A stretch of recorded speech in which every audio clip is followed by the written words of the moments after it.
Okay મિત્રો, good morning.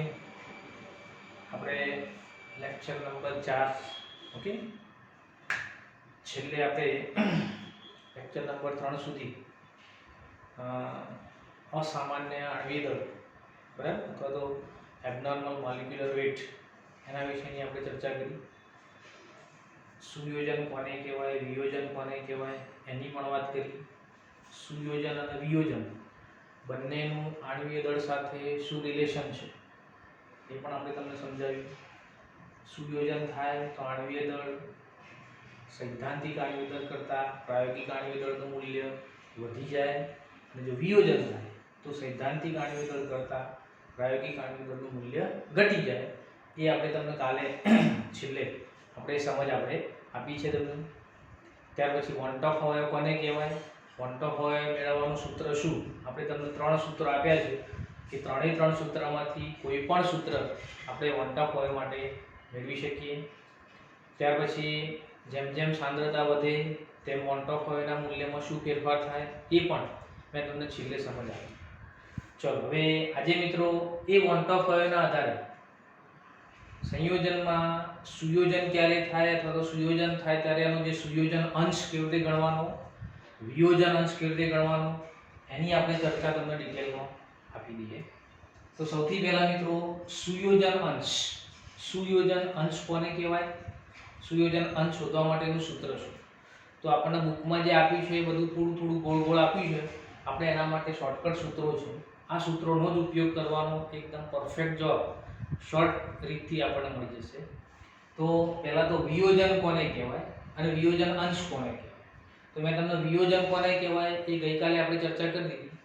હવે વિયોજન અંશ એટલે શું? તો જો વિયોજન અંશ જેને આલ્ફા તરીકે આપણે ઓળખીશું. વિયોજન અંશનો મતલબ શું? તો વ્યાખ્યાની આવી છે કે દ્રાવણમાં આપેલા જથ્થાનો જેટલો ભાગ વિયોજન પામે તેને વિયોજન અંશ કહે છે. ઓકે, જેટલો જથ્થો આપણો વિયોજન પામે એ જથ્થાને એનો વિયોજન અંશ કહેવાય. વિયોજન અંશ શોધવા માટેનું સૂત્ર વિયોજન અંશ આલ્ફા બરાબર i-1/n-1. જ્યાં i બરાબર શું લેવાનું, i બરાબર વોન્ટ ઓફ અવયવ, જે આપણે તમને કાલે સમજાવ્યો તો 3 રીતે આપણે વોન્ટ ઓફ અવયવનું કેલ્ક્યુલેશન કરી શકીએ. એમાંથી આપણે પહેલો i મેળવી લેવાનો. i મળી જાય પછી n શું છે, તો n બરાબર તમે વિયોજન કરાવો ત્યારે એ વિયોજન દરમિયાન કેટલા કણો છૂટા પડે. હવે મિત્રો તમને એ પ્રશ્ન થાય કે કેટલા કણો છૂટા પડે એનો આધાર જે તે આયનીય સંયોજન ઉપર છે. દાખલા તરીકે જો, દાખલા તરીકે NaCl હોય, BaCl2 હોય, FeCl3 હોય, Al2SO4 thrice હોય કે 4FeCN6 હોય. તો આ બધા જે આયનીય સંયોજનો છે, આ આયનીય સંયોજનોના વિયોજનથી કેટલા દ્રાવ્ય કણો છૂટા પડે એ તમે આનું જ્યારે વિયોજન કરાવો ત્યારે નક્કી થાય. દાખલા તરીકે NaCl છે તો NaCl નું વિયોજન કરાવો તો Na+Cl-, તો કેટલા સંખ્યાકણ છૂટા પડ્યા, તો 2. ઓકે, તો અહીં સંખ્યાકણની સંખ્યા કેટલી થાય, 2 થશે.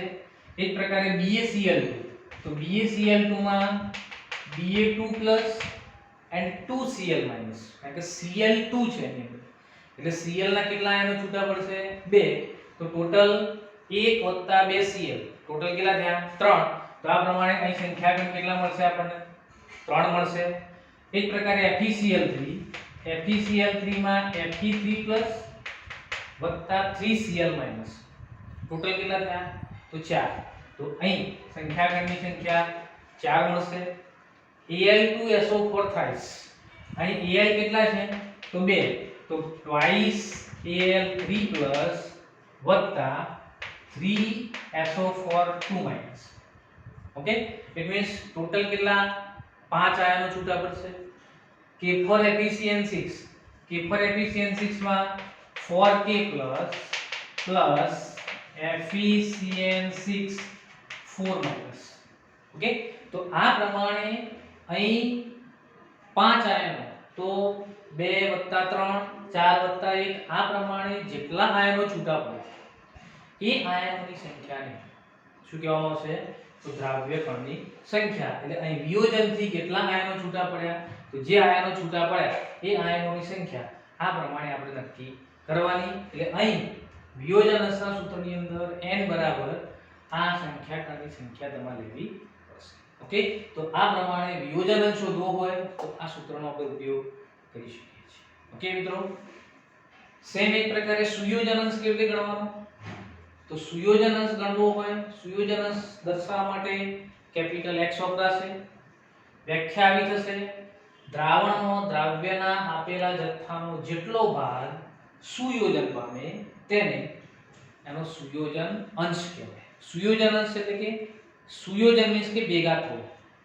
દ્રાવણનું જ્યારે દ્રાવ્યનું જ્યારે તમે દ્રાવણ બનાવો ત્યારે એ દ્રાવણમાં જઈ અને કેટલા સંખ્યા કણો એકબીજા સાથે જોઈન્ટ થઈ કેટલા અણુઓ ભેગા થઈ અને મોટો અણુ બનાવે એ ભેગા થતા અણુઓની સંખ્યા અથવા તો એનો જેટલો ભાગ છે એને એનું સુયોજન અંશ કહેવાય એનું સૂત્ર છે સુયોજન અંશ x બરાબર 1 - i * n / n - 1 અહીં પણ i બરાબર શું લેવાનું 1/4 લેવાનો અને n બરાબર સુયોજનથી ભેગા થતા અણુઓની સંખ્યા ઓકે હવે જો સુયોજનથી ભેગા થતા અણુઓની સંખ્યા છે એ જનરલી 2 જ હોય છે મોટા ભાગે 2 થી વધુ ભાગ્યે જ તમને જોવા મળશે એટલે તમને જ્યારે સુયોજન અંશનો પ્રશ્ન હશે એ વખતે આપણને રકમમાં આપેલું હોય કે કેટલા અણુઓ છે એ સુયોજન પામે છે બરાબર એટલે અહીં દ્વિઅણુક શબ્દ લખ્યો હોય તો સમજવાનું કે 2 અણુઓનું સુયોજન થઈ અને સુયોજન અંશ મળશે આપણને તો એ પ્રમાણે n બરાબર શું લેવાનું તો સુયોજનથી જોડાતા અણુઓની સંખ્યા લઈશું આપણે તો ચલો એ પ્રમાણે સુયોજન અંશ એનું સૂત્ર આપણે આ પ્રમાણે આપીશું તો આ બંને સૂત્રોનો ઉપયોગ ખાસ આપણે પાછળના દાખલાઓની અંદર આપણે કરવાનો થશે ચલો ત્યાર પછી મિત્રો દ્રાવ્ય કણની સંખ્યા અને દ્રાવણ સંખ્યાત્મક ગુણધર્મો વચ્ચે શું સંબંધ છે તો આપણે તમે 4 પ્રકારના દ્રાવણ સંખ્યાત્મક ગુણધર્મો આપણે સમજ્યા બાષ્પ દબાણમાં થતો ઘટાડો ઉત્કલન બિંદુમાં થતો વધારો ઠાર બિંદુમાં થતો ઘટાડો અને અભિસરણ દબાણ તો મિત્રો યાદ રાખજો એ ચારે ચાર જે ગુણધર્મો હતા બધા જ ગુણધર્મો દ્રાવણ સંખ્યાત્મક ગુણધર્મો હતા અને એ દ્રાવણ સંખ્યાત્મક ગુણધર્મો હોવાના કારણે સીધી વસ્તુ છે કે એ ગુણધર્મો એ દ્રાવ્ય કણની સંખ્યા ઉપર આધાર રાખશે નહીં કે દ્રાવ્યના સ્વભાવ ઉપર તો એ પ્રમાણે અહીં દ્રાવણ સંખ્યાત્મક ગુણધર્મો કેવી રીતે અસર કરે છે તો સમજી લેજો દ્રાવણ સંખ્યાત્મક ગુણધર્મો એ બાષ્પ દબાણમાં થતા ઘટાડા સાથે સમચલન છે બાષ્પ દબાણમાં થતા ઘટાડા સાથે સમચલનમાં છે એનો મતલબ શું થાય કે જેટલા દ્રાવ્ય કણની સંખ્યા વધુ તેટલો બાષ્પ દબાણમાં થતો ઘટાડો વધુ સમજો બરાબર જેટલા દ્રાવ્ય કણની સંખ્યા વધુ એટલો બાષ્પ દબાણમાં થતો ઘટાડો વધુ દાખલા તરીકે આ જેટલા પણ મેં તમને સંયોજનો આપ્યા એ સંયોજનોની દાખલા તરીકે તમે સમાન મોલાલિટી લો એની સાંદ્રતા જો આપણે સમાન લઈએ તો સમાન સાંદ્રતા પર છતાં પણ આ દરેકની અંદર આ દ્રાવણ સંખ્યાત્મક ગુણધર્મો છે એ અલગ અલગ છે હવે કેવી રીતે દાખલા તરીકે 1 મોલ NaCl 1 મોલ NaCl માં સંખ્યા ગણ કેટલા તો 2 ઓકે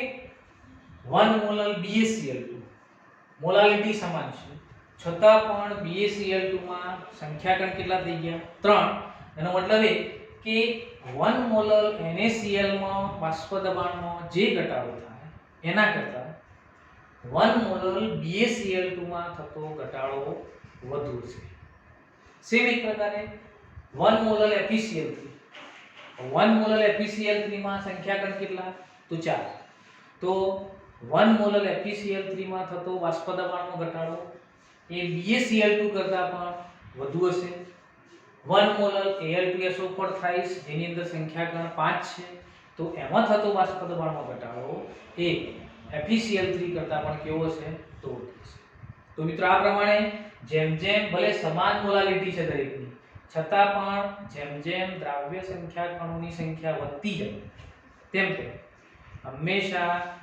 જેટલા પણ સંખ્યાત્મક ગુણધર્મો છે બાષ્પ દબાણમાં થતો ઘટાડો તો ઘટાડો વધતો જાય ઠાર બિંદુમાં થતો ઘટાડો ઠાર બિંદુમાં પણ ઘટાડો વધતો જશે ઉત્કલન બિંદુમાં થતો વધારો, ઉત્કલન બિંદુમાં વધારો વધુ જોવા મળશે અને અભિસરણ દબાણ. તો અભિસરણ દબાણ પણ જેમ જેમ સંખ્યા કણ છે વધતા જાય તેમ તેમ અભિસરણ દબાણ પણ કેવું થતું જશે? તો વધતું જશે. ઓકે, તો આ પ્રમાણે આ બધા જ દ્રાવણ સંખ્યાત્મક ગુણધર્મો એ દ્રાવ્ય કણની સંખ્યા ઉપર આધાર રાખે છે. આ ખાસ અગત્યની વસ્તુ ધ્યાનમાં રાખવાની. હવે મિત્રો, દ્રાવ્ય કણની સંખ્યા એ સાંદ્રતા સાથે પણ સમચલનમાં છે. એનો મતલબ એ કે દ્રાવ્ય કણની સંખ્યા વધે તો સાંદ્રતા પણ વધે. દાખલા તરીકે અહીં 2 મોલ KCl છે. હવે જો તમે સાંદ્રતા મોલાલિટીમાં લો કે મોલારિટીમાં લો, કોઈ મતલબ નથી. તમારે તો ફક્ત એટલું યાદ રાખવાનું, એના દ્રાવ્ય સંખ્યા કણ વધુ તો એની સાંદ્રતા વધુ. દાખલા તરીકે આપણે બંનેની મોલાલિટી લીધી. હવે 2 મોલ KCl, હવે 2 મોલ KCl એટલે શું? તો 2 મોલ KCl એટલે 2 મોલ મોલાલિટી એની 2 ગુણ્યા સંખ્યા કણ કેટલા? 2. તો ટોટલ મોલાલિટી કેટલી ગણવાની એની? 4. એટલે કે દ્રાવ્ય સંખ્યા કણ વધ્યા તો એની મોલાલિટીમાં પણ શું થયું? વધારો થયો. એ જ પ્રકારે 0.3 મોલ FeCl થી 0.3 મોલ FeCl થી પાણીમાં તમે વિયોજન કરાવો તો તમને 0.3 ગુણ્યા FeCl થી માં સંખ્યા કણ કેટલા? 4. તો દ્રાવણની અંદર એની મોલાલિટી કેટલી ગણાય? 1.2.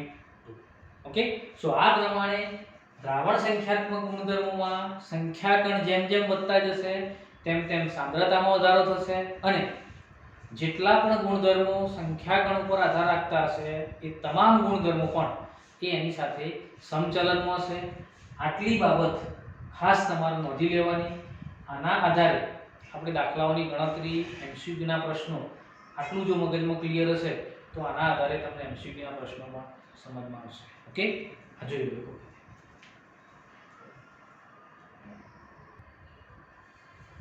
ઓકે મિત્રો, હવે 1 to 5 ના દાખલા કેવા અથવા તો કેવી રીતે પૂછાશે, બહુ જ અગત્યના એક્ઝામ્પલ્સ છે.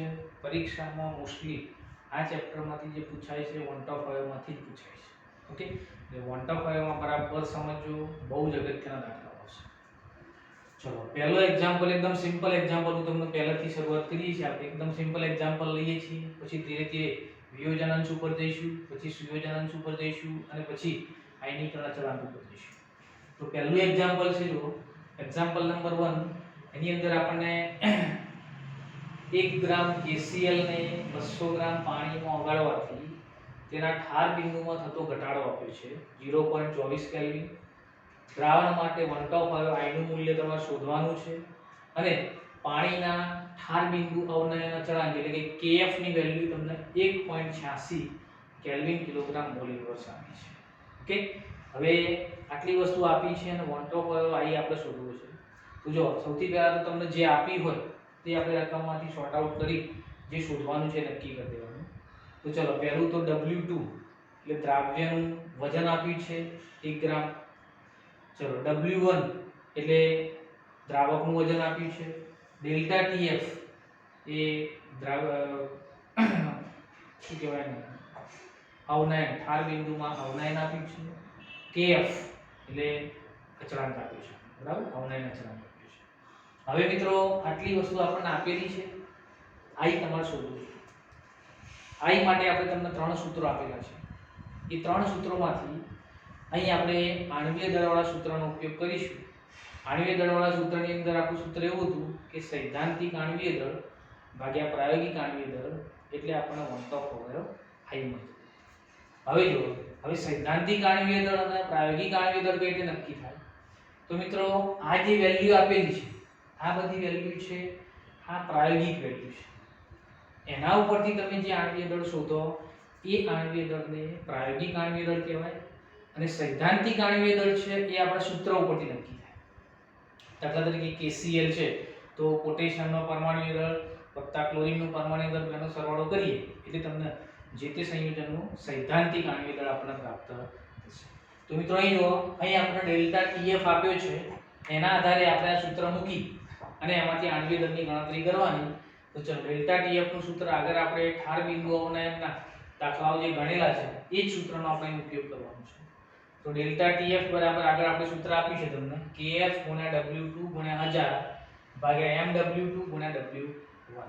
બરાબર આ મોલાલિટીનું સૂત્ર છે એને kf વડે આપણે ગુણી કરવાનું ચલો તો આમાંથી તમારે mw એટલે કે આણ્વીય દળ શોધવું છે આણ્વીય દળને કરતા બનાવી દો બાકીનું બધું આમ જવા દો તો જો kf * w2 * 1000 ભાગ્યા ડેલ્ટા tf નીચે આવશે અને ગુણ્યા w1 તો ચલો વેલ્યુ મૂકી દો બધાની kf ની 1.86 ગુણ્યા 1 ગુણ્યા 1000 ભાગ્યા 0.24 ગુણ્યા 200 બરાબર એ પ્રમાણે ગણતરી કરશો એટલે તમને 38.75 ગ્રામ આટલું તમને શું મળશે તો પ્રાયોગિક આણ્વીય દળ મળશે કેવો આણ્વીય દળ મળ્યો આ પ્રાયોગિક આણ્વીય દળ ચલો હવે સૈદ્ધાંતિક આણ્વીય દળ એટલે તો KCl નું સૈદ્ધાંતિક આણ્વીય દળ શોધવા માટે સીધું KCl ના સૂત્ર ઉપરથી પોટેશિયમના 39 અને ક્લોરીનનું 35.5 પરમાણુ દળનો સરવાળો કરી દો એટલે તમને 74.5 એ આપણું સૈદ્ધાંતિક આણ્વીય દળ ઓકે તો મિત્રો બંને આણ્વીય દળ પ્રાયોગિક આણ્વીય દળ અને સૈદ્ધાંતિક આણ્વીય દળ બંને આણ્વીય દળ મળી જાય એટલે સીધું 1 ટોપ હવે I નું સૂત્ર મૂકી દો I બરાબર સૈદ્ધાંતિક આણ્વીય દળ ભાગ્યા પ્રાયોગિક આણ્વીય દળ ચલો બંનેની વેલ્યુ તમે મૂકો એટલે તમને 1.92 આ આપણને આપણો 1 ટોપ અવયવ I નું મૂલ્ય મળે ઓકે એટલે આ પ્રમાણે તમારે એકલો 1 ટોપ અવયવ I શોધવો હોય તો આણ્વીય દળના સૂત્ર ઉપરથી જો ગણવો હોય તો આ પ્રમાણે પ્રાયોગિક અને સૈદ્ધાંતિક આણ્વીય દળ ગણી કાઢો તો તમને આ પ્રમાણે પ્રાપ્ત થશે હવે મિત્રો હજુ પણ આના કરતા શોર્ટકટ રીત આપણે જોવું તો જો અમે તમને બીજી રીત આપી છે આ રીત છે એ આના કરતા પણ ઈઝી છે બરાબર આ રીતની અંદર શું કરવાનું તો મેં તમને ગઈકાલે પણ કહ્યું કે આપણે જે આગળ ઠાર બિંદુ અવનયન કે ઉત્કલન બિંદુ ઉન્નયન ગણ્યા એ બધા આદર્શ દ્રાવણ માટે પરંતુ જો આયનીય સંયોજન હોય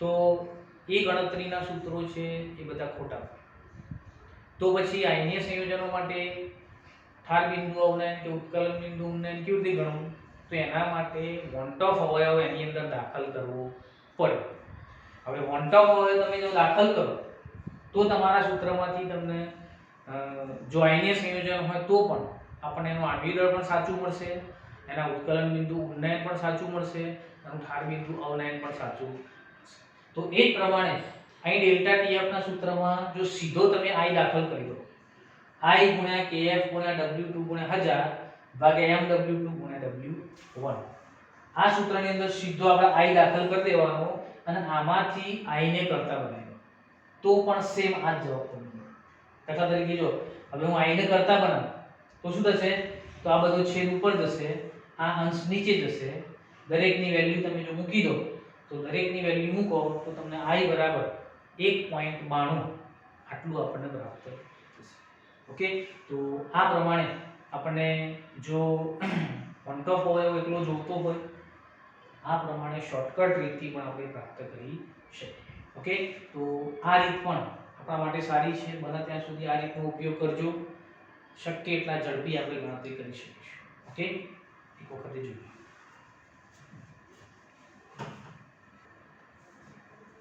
ઓકે મિત્રો હવે બીજું એક એક્ઝામ્પલ જોઈએ આપણે હવે આ એક્ઝામ્પલની અંદર આપણે વિયોજન અંશ ગણવો છે રકમ સમજી લો બરાબર 0.01 મોલાલિટી આપી છે 0.01 મોલ K3FeCN6 પોટેશિયમ ફેરોસાયનાઇડ કહેવાય ના જલીય દ્રાવણના ઠાર બિંદુમાં મળતો ઘટાડો એટલે કે તમને ડેલ્ટા TF આપ્યો છે 0.062 કેલ્વિન હોય તો દ્રાવ્યનો વિયોજન અંશ આલ્ફા ગણો KF ની value 1.86 kelvin kilogram mall inverse આપી છે ચલો મિત્રો હવે તમને શું આપ્યું છે શું શોધવું છે હવે મોલાલિટી 0.01 ડેલ્ટા TF આપ્યો છે 0.062 કેલ્વિન આલ્ફા શોધવો છે અને KF 1.86 છે ચલો હવે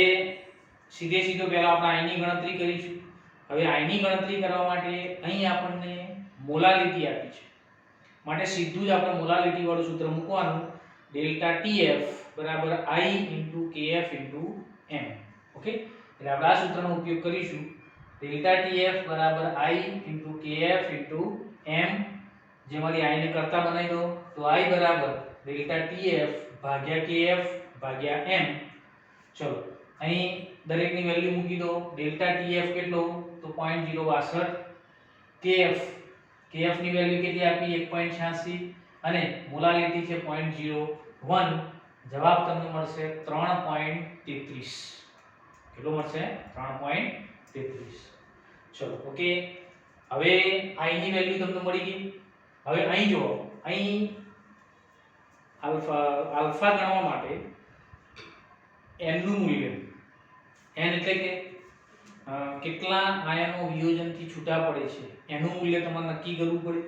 તો K3 FeCN6 નું જો તમે વિયોજન કરાવો તો અહીં કેટલા k 3 તો 3k plus FeCN4 sorry FeCN6 4 FeCN6 ભૂલ થઈ ગઈ. FeCN6 ના 3 માઈનસ આયન આપણો એક છૂટો પડશે એટલે કે આ એક આયન અને આ 3 આયન ટોટલ કેટલા થયા 4. તો અહીં n બરાબર 3 + 1 = 4 થશે. તો n નું મૂલ્ય આપણે કેટલું લેવું પડશે અહીં 4 લેવાનું. ચલો હવે વિયોજન અંશ આલ્ફા બરાબર i - 1 upon n - 1. જો i બરાબર 3.33 - 1 ભાગ્યા 4 - 1 તો 2.33 ભાગ્યા 3 0.778. આ આપણો વિયોજન અંશ. ઓકે. તો આ પ્રમાણે વિયોજન અંશના એક્ઝામ્પલ કેલ્ક્યુલેટ કરવા હોય આ પ્રમાણે તમારે સેમ એક પ્રકારે અહીં એક બીજું એક્ઝામ્પલ આપ્યું છે. અહીં આપણે સુયોજન અંશ એટલે કે x કેલ્ક્યુલેટ કરવું છે. તો ચલો મિત્રો અહીં સુયોજન અંશ કેલ્ક્યુલેટ કરવું હોય તો જો રકમ આ પ્રમાણે છે. 100 ગ્રામ બેન્ઝીનમાં 2 ગ્રામ ફિનોલ ઓગાળવાથી તેના ઠાર બિંદુમાં 0.69 કેલ્વિનનો ઘટાડો થાય છે. જો સુયોજન દ્વિઅણુકનો મતલબ કે n બરાબર 2 હોય તો તેનો સુયોજન અંશ x ગણવાનો છે. kf નું મૂલ્ય આપ્યું છે 5.12. ચલો હવે સેમ પેલાની માફક જ ગણતરી કરવાની. પહેલો i ગણી નાખો. i પરથી સુયોજન અંશનું સૂત્ર મૂકો અને એમાંથી x ગણી નાખો. તો દાખલા તરીકે જો આપણને શું આપેલું છે તો દ્રાવ્યનું વજન W2 બરાબર 2 ગ્રામ ફિનોલ, દ્રાવકનું વજન 100 ગ્રામ બેન્ઝીન આપ્યું છે. દ્વિઅણુક છે માટે n બરાબર 2, ડેલ્ટા TF ની વેલ્યુ 0.69 અને KF ની વેલ્યુ 5.12 આપેલી છે. ચલો હવે દરેકની વેલ્યુ મૂકી દો. તો ડેલ્ટા TF બરાબર I * KF * W2 * 1000 ભાગ્યા MW2 * W1. ચલો અમારી I ને કરતા બનાવો તો ડેલ્ટા TF * MW2 * W1 ભાગ્યા KF * W2 * 1000. કિંમતો મૂકશો બધાની અને જો સાદુરૂપ આપશો તો I નું મૂલ્ય 0.633. આ આપણને I મળશે. ચલો મિત્રો હવે સુયોજન અંશ ગણવું છે. સુયોજન અંશ x બરાબર 1 - I n upon n - 1. ચલો 1 - I તો 1 - I 1 - 0.633 ગુણ્યા n બરાબર 2 લેવાના અને n - 1 2 - 1 સાદુરૂપ આપશો તો તમને 0.734. આ આપણો સુયોજન અંશ આપણને પ્રાપ્ત થશે. ઓકે મિત્રો. તો આ પ્રમાણે વિયોજન અંશ કેવી રીતે ગણાય, સુયોજન અંશ કેવી રીતે ગણાય, કમ્પલસરી આ ગણતરીના દાખલા આવડવા જોઈએ. આ દાખલામાંથી જ પરીક્ષામાં લગભગ આપણને પૂછાશે. ઓકે. સો આ કમ્પલસરી બંને દાખલા તમારે ગણી નાખવાના. કમ્પલસરી એના સિવાય હું તમને કેટલાક આપીશ પ્રેક્ટિસ માટે, એ પણ દાખલા ગણી નાખવાના. એના આધારે આપણે પરીક્ષામાં આના આધારે જ તમને પૂછાશે. ઓકે. જોઈ લો.